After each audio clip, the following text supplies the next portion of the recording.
alhamdulillah ya Ca, udah lulus S2 lagi kan, udah nunggu apa lagi nih, tinggal merit doang, aku bilang gitu. Makanya pas dia bilang iya aku ada rencana untuk menikah, aku langsung kayak apa gitu kayak Ica bilang iya benar insya Allah gitu, terus tanggal apa bulan sekian. Bang Dude mencari sosok seorang istri dan juga Ica di usia muda tapi dia matang. Usia muda tapi bukan berarti kekanak-kanakan, justru di usia muda Ica menunjukkan kematangan yang luar biasa sehingga bisa bersanding dengan Bang Dude yang jarak usianya jauh. Tapi bukan masalah karena Bang Dude menemukan, yang saya lihat menemukan sosok makmum yang patuh dari Ica, dan Ica membutuhkan sosok imam yang membimbing untuk menuju ke arah kebaikan dari Bang Dude. Ya saya lihat pasangan sempurna lah, cocok sekali gitu, dan karena lihat mereka berdua sangat tenang, tidak ada masalah juga ya saya lihat. Mereka berdua baik-baik selalu dan saya tidak pernah dengar dia tentang masalah-masalah yang mereka ada. Begitu pula dengan sosok Bang Dude, sangat tepat untuk Ica karena sebenarnya Ica butuh pembimbing dalam kehidupannya untuk menuju ke arah yang lebih baik. Untuk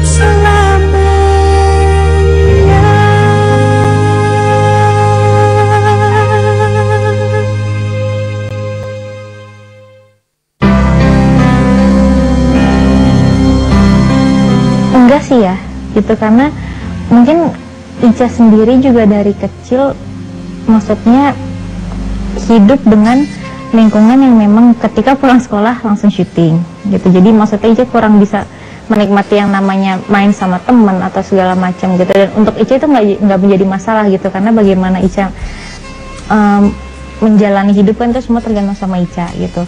Dan kalau untuk masalah nikah muda, jadi ibu muda, terus jadi istri, segala macam itu tidak menjadi ketakutan karena di umur kapanpun ya itulah salah satu yang memang diinginkan sebagai seorang wanita gitu. Kita menjadi seorang istri, kita mempunyai sebuah rumah tangga, dan ya suatu saat nanti kita diberikan amanah untuk menjadi seorang ibu gitu. Sebelum kita menikah ada proses kita dipingit ya, ya berapa 10 hari.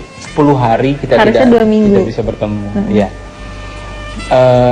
Itu kan adat sebenarnya. Jadi kita menghargai proses itu. Nah,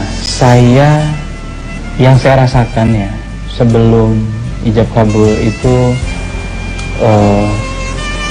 banyak yang saya pikirkan sebenarnya. Setelah ijab kabul status saya berubah. Saya jadi suami, saya punya tanggung jawab dalam hidup seorang istri. Jadi dalam Islam, suami akan menjadi imam. Dia harus bisa memberikan pembelajaran terbaik kepada istrinya. Maka saya harus belajar banyak untuk bisa memberikan yang terbaik. Menjadi imam, jadi suami yang baik itu kan bukan hal yang mudah sebenarnya. Kemudian yang saya bayangkan adalah dalam mengucap ijab kabul, memang di sinetron itu hal yang biasa, kalau syuting adegan kawin kan biasa. Cuma di dalam kehidupan pribadi tidak pernah saya bayangkan itu. Yang terakhir sih yang saya pikirkan tentang mudah-mudahan nggak ada yang sakit, mudah-mudahan sehat, mudah-mudahan nggak ada hambatan, baik kita berdua dan orang tua gitu. Jadi ya nggak pernah lepas saya berdoa dan berdoa dan berdoa. Lumayan kerasa sih sebenarnya gitu, karena 10 hari menjelang pernikahan, sementara masih banyak yang diurus gitu, terutama soal undangan. Itu yang apa ya, bangun tidur terus langsung aduh undangan ini list lagi terus langsung telepon kerja, Kak ini udah belum. Cuman memang agak sulitnya karena kita kan nggak bisa ketemu gitu. Jadi waktu itu pas kita ngurus undangan, karena kan memang semua waktu itu dikirimnya ke rumah Ica. Jadi mau ngambil, Kak Dude mau ngambil nih undangan, karena kan kita bagi tugas lah untuk pengirimannya segala macam gitu. Mau ngambil ke rumah tapi nggak ketemu gitu. Nggak boleh ketemu soalnya. Jadi oh iya nanti Ica titipin gini gitu. Ketika proses dari kita saat itu masih deket gitu ya, di situ Ica juga sudah mulai sedikit memikirkan lah gitu. Cuman karena memang ada beberapa hal yang memang membuat Ica masih belum bisa gitu, jadi Ica biarkan ya udah, memang itu mungkin prosesnya yang harus Ica jalani gitu. Tapi di saat itu juga memang kebetulan juga lagi dekat kan sama Kak Dude, jadi Ica banyak tanya. Tapi waktu itu dia masih belum tahu gitu bahwa Ica insya Allah yakin gitu saat ijab kabul nanti Ica pakai hijab gitu. Sampai akhirnya setelah ada keyakinan itu Ica bilang ke Kak Dude, Ica bilang bahwa kan nanti insya Allah pas kita nikah gitu, pas ijab kabul Ica mau pakai jilbab gitu. Dan otomatis karena itu hal yang positif gitu kan, Kak Dude sangat mendukung, dan Kak Dude sendiri juga semakin meyakinkan Ica, semakin membuat Ica belajar, semakin membimbing Ica lah gitu. Maksudnya oke, ini yang terbaik, ini gitu. Maksudnya bahwa keputusan itu insya Allah keputusan yang benar gitu. Dan akhirnya sehari sebelum pernikahan gitu, maksudnya Ica putuskan saat lagi pengajian, disitulah momen pertama Ica untuk menutup aurat Ica gitu. Setelah ijab kabul dan melihat Ica keluar, kan pada saat ijab kabul nggak ada Ica di samping saya. Jadi saya, orang tuanya Ica, penghulu dengan para saksi. Pada saat sudah sah baru Ica keluar. Melihat dia keluar saya nangis. Ya, kenapa? Karena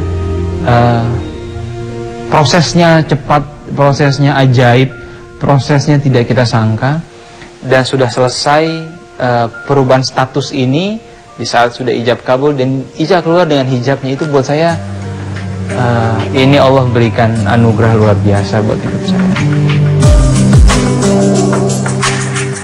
Setelah nikah itu yang saya sadari bahwa Ica tuh tipikal orang yang suka bercanda gitu. Atau mungkin Ica dulu melihat saya agak serius kali ya, karena saya juga lebih tua umurnya. Jadi setelah nikah tuh jadi kita banyak banget ketawa, banyak bercanda ya. Dan yang nggak disangka-sangka sebelum nikah, oh ternyata begini gitu ya. Lebih fun. Ica tuh orangnya bisa lebih fun. Itu akhirnya memancing saya jadi lebih jadi lebih pengen sering-sering deket Ica, karena memang kita lebih fun aja gitu berdua. Hampir sama sih sebenarnya, maksudnya kayak saya dulu serius banget ya gitu orangnya gitu. Mungkin ya gitu, tapi pas ketika kita sudah menikah gitu, ternyata Kak Dude itu orangnya sangat humoris gitu.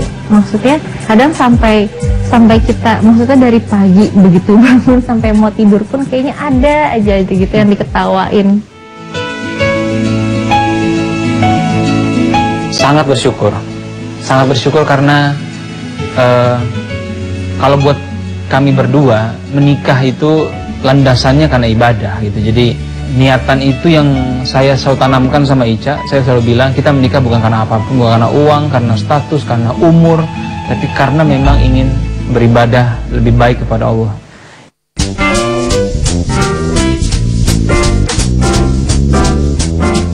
Dua Maret.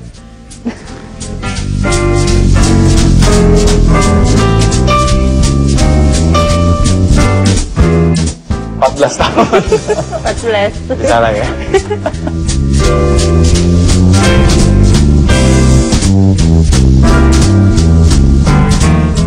Rp2.203.014. Iya betul.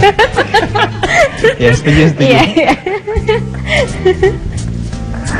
Itu tanggal pernikahan kita. Tanggal pernikahan. Jadi 2 juta berapa? Rp2.203.014. Tanggal pernikahan dan tahunnya 2014.